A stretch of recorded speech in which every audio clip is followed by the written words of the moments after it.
This terrifying horror movie is back again. Today we're covering the Malaysian horror film. Rumor has it that even ghosts are afraid to watch this one. The story is based on the infamous river ferry tragedy that shocked Asia. Back then, 17 innocent lives were mercilessly sent to the bottom of the river. For decades afterward, those children were said to have become vengeful spirits, returning night after night to hunt down the people responsible. A quick warning: this movie stays intense from beginning to end, so make sure you're watching it with your brave friends. According to local legends, every year as July 15th approaches, a terrible smell of rotting fish spreads throughout the village. After dark, people can even hear the cries of children echoing through the night. The villagers are so terrified that they cannot sleep. Every year, they hold religious rituals to calm the restless souls of the children. One day, a young woman named Xiaomei returns to her hometown, carrying her father's final wishes. When she arrives, she discovers that her family home has already fallen into ruins. With nowhere to stay, she sits by the roadside wondering what she should do next. Just then, a woman named Lan Ji passes by. After learning about Xiaomei's situation, she kindly offers to let her stay at the inn where she works. However, the moment they walk inside, a guest nearby suddenly notices a strong smell of dead fish. Although the conversation frightens Xiaomei, she does not think too much about it. She follows Lanji upstairs and checks into a room, but something strange happens. While Xiaomei is taking a shower, Lanji places a bowl of rice in the empty hallway. She then speaks into the air as if someone is standing there. Before leaving, she sticks 2 chopsticks straight into the rice. At a glance, it is obvious that the food is not meant for the living. After finishing her shower, Xiaomei also begins to sense that something is wrong. She vaguely hears children crying somewhere inside the building. Curious, she follows the sound outside to investigate. What she does not notice is that a female ghost with long hair is slowly peeking out from behind her. The ghost is just about to attack from behind when Lanji suddenly arrives to help prepare the bed. With no other choice, Xiaomei returns to her room and goes to sleep early. What she does not know is that a female ghost is lying directly beneath her bed that very night. Fortunately, Xiaomei makes it through the night unharmed. Wanting to settle down in her hometown, she heads out early the next morning to look for work. After asking around, she discovers that the most successful business in this town, of fewer than 10,000 people, is actually a funeral shop that sells paper offerings and spirit money. Xiaomei visits one shop after another, asking whether they are hiring. When the owner learns that she is a local who moved away many years ago, he is initially willing to give her a chance. But the moment he hears that her father was A. Han, the driver who operated a small vehicle 10 years ago, his attitude immediately changes. Xiaomei continues trying several other businesses,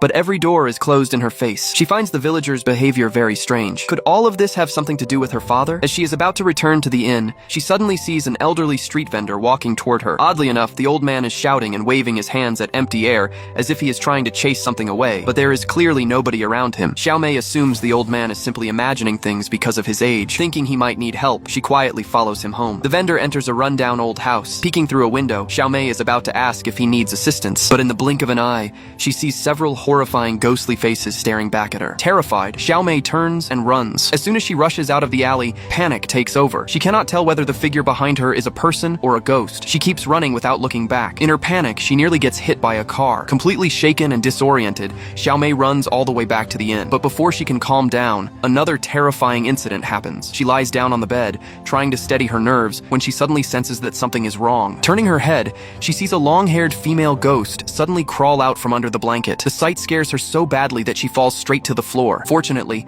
Lan Ji hears the commotion and rushes into the room. But when she sees the woman on the bed, she shows no fear at all. Instead, she sighs helplessly and leads her out of the room. It turns out that the woman in white is not a ghost. She is Lan Ji's daughter, a Jen. Because she suffered from oxygen deprivation at birth, her brain never fully developed. Before leaving, Lan Ji suddenly asks Xiaomei when she plans to leave the village. When Xiaomei says she intends to stay, the kind and generous Lan Jie immediately becomes upset for no apparent reason. She warns Xiaomei that she must leave as soon as possible. Everything Xiaomei saw during the day, combined with Lan Jie's warning, makes her wonder whether the village is truly haunted. She finds Lan Jie and tells her everything that happened earlier. To her surprise, Lan Jie angrily tells her to ask her dead father instead. The night before, while helping prepare Xiaomei's bed, Lan Jie had noticed a family photograph among her belongings. The moment she realized Xiaomei was a Han's daughter, she became visibly frightened and quickly left the room. Xiaomei cannot understand it. She and her father left the village more than 10 years ago. How could the strange events happening here possibly be connected to them? Just then, a Zhen, who has been quietly hiding in a corner, walks to the doorway. Pointing toward the dark attic, she begins mumbling to herself, "This place doesn't belong to you. They don't like you." The words instantly send chills down Xiaomei's spine. She stares into the darkness of the attic. For a moment, it feels as though a pair of eyes is really watching her from inside. That night, Xiaomei lies awake in bed, unable to sleep. She remembers that before her father died, strange things kept happening around him as well. He constantly claimed that something was following him and refusing to leave him alone. Eventually, he drowned in a lake. Could his death be connected to the mysterious events in the village? Determined to uncover the truth, Xiaomei spends the next day asking around. Eventually, an older woman tells are about a tragic disaster from many years ago, a disaster that is believed to be responsible for all the strange events in the village. More than 10 years earlier, during a violent rainstorm, a major ferry accident occurred on the Jianian River. 27 people lost their lives in the tragedy. 17 of them were students in the prime of their youth. The resentment of those children was said to linger over the river for years without fading away. From that day on, strange events began occurring throughout the village. To calm their restless spirits, the villagers hold a large religious ceremony every year to guide the souls of the dead to peace. That is why, during this period, Xiaomei keeps witnessing one disturbing event after another. The older woman notices that Xiaomei looks unfamiliar and asks where she comes from. But the moment she learns that Xiaomei's father was A Han, the school bus driver involved in the tragedy,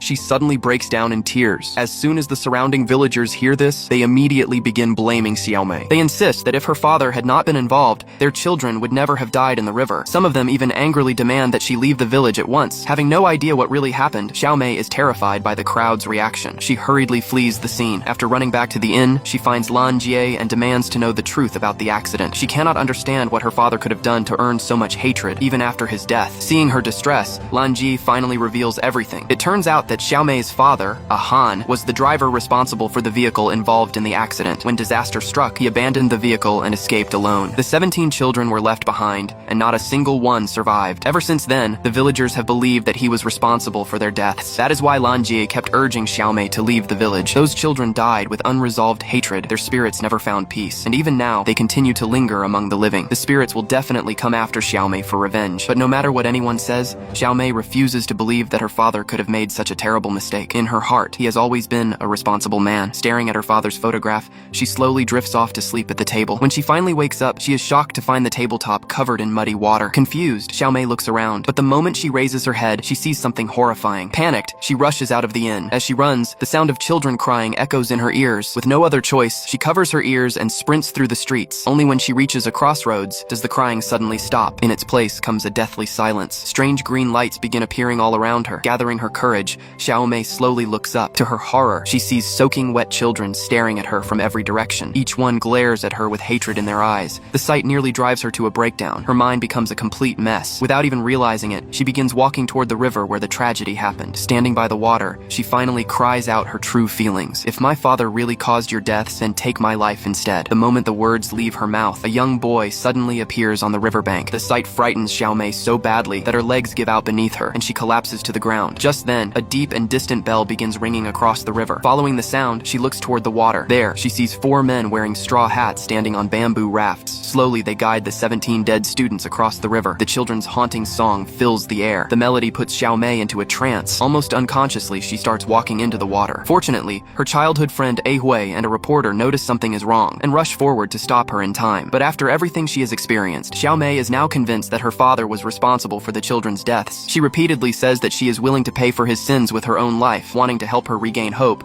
A Hui promises that he will uncover the truth and clear her father's name. The next day, after making numerous inquiries, A Hui finally tracks down Xiangbo, one of the few remaining witnesses to the tragedy. From him, he learns more details about what really happened. Contrary to popular belief, A Han did not simply abandon the children and run away. The floodwaters were moving far too fast. He managed to rescue only one woman who was traveling with the students. By the time he turned back, the vehicle and all the children had already been swallowed by the raging flood. Because of this, A Han carried the blame and hatred of the villagers for more than 10 years. But an even bigger surprise awaits A Hui. The woman A Han rescued that day turns out to be none other than Lan Ji, the same Lan Ji who has repeatedly tried to force Xiaomei out of the village. If she knows the truth, why would she continue helping spread false accusations against the man who saved her life? Before A Hui can investigate further, Lan Ji takes matters into her own hands. Seeing that Xiaomei refuses to leave, she seeks help from a local shaman. Together, they plan to use witchcraft to frighten her away from the village. That very night, Xiaomei is sitting in her room writing in her diary. Suddenly, she senses something behind her. The moment she turns around, a long-tongued ghost silently appears at her back. The creature begins playing a terrifying game of hide-and-seek with her. Fortunately, it is only a nightmare. After waking up, Xiaomei decides to get a drink of water to calm herself. As she steps outside, she notices a strange trail of wet footprints stretching along the hallway. Although she finds it odd, she does not think much about it. But after taking only a few steps from her room, an invisible force suddenly shoves her from behind. She falls to the ground and quickly turns around, yet there is nothing there. As Xiaomei trembles with fear, Lan Ji slowly walks toward her. Desperate for help, Xiaomei calls out to her, but Lan Ji completely ignores her. But does Lan Ji Jie really see nothing? And why does she keep insisting that Xiaomei's father was the killer? Clearly, Lan Jie is hiding a dark secret. The next day, after hearing about Xiaomei's terrifying experience from the night before, A Hui and A Fu realize that she is too frightened to continue staying at the inn. They find her an empty house where she can stay safely. At the same time, A Hui decides to speak with Lan Jie and persuade her to reveal the truth so the villagers can finally accept Xiaomei again. Before he leaves, however, A Fu stops him. He warns A Hui that Lan Jie herself may be behind everything. After all, he once saw her visiting a local shaman. Later, while examining old photographs from the accident scene, A Hui discovers several suspicious details. Wanting to ease Xiaomei's worries as soon as possible, he takes her to Lan Jie's house that very evening to get some answers. But when they arrive, Lan Jie is nowhere to be found. Only her mentally impaired daughter, A Jen, is there. She is spinning and dancing on the staircase. Halfway through her dance, A Jen suddenly points behind them. A Hui immediately turns and rushes after whatever she has seen. As he passes A Jen, he hears her quietly mumbling to herself, "The children are here. They want their lives back." Just then, Lan Jie returns home. Without saying a word, she shoves A Hui away, but he heard A Jen's words clearly. When he demands to know what they mean, Lan Jie suddenly loses her temper. She throws down the items she is carrying. Scattered across the floor are 17 sets of paper offerings. They are clearly intended for the 17 students who died in the tragedy. People often say that if you have done nothing wrong, you do not fear ghosts knocking at your door in the middle of the night. So why has Lan Jie been placing bowls of rice outside her room? Why is she secretly offering paper tributes to the dead children? What exactly is she so afraid of? Suddenly, A Jen begins shaking violently as if an unseen force is pulling her. Moments later, she is dragged toward the rooftop. Only Lan Jie can clearly see what is happening. The ones trying to harm her daughter are the spirits of the dead children. Desperate to save A Jen, Lan Jie finally reveals the truth about what happened 10 years ago. Back then, the rear door of the school vehicle could be closed, but was normally left unlocked. However, several mischievous children mocked her by calling her one-eyed monster. Humiliated and angry, Lan Jie secretly locked the rear door. She never expected a disaster to happen afterward. When the vehicle began sinking, A Han immediately tried to rescue the students, but it was already too late. The children's only escape route had been locked by Lan Jie herself. The horrifying truth is that she, not A Han, was responsible for their deaths. Yet in order to continue living peacefully in the village,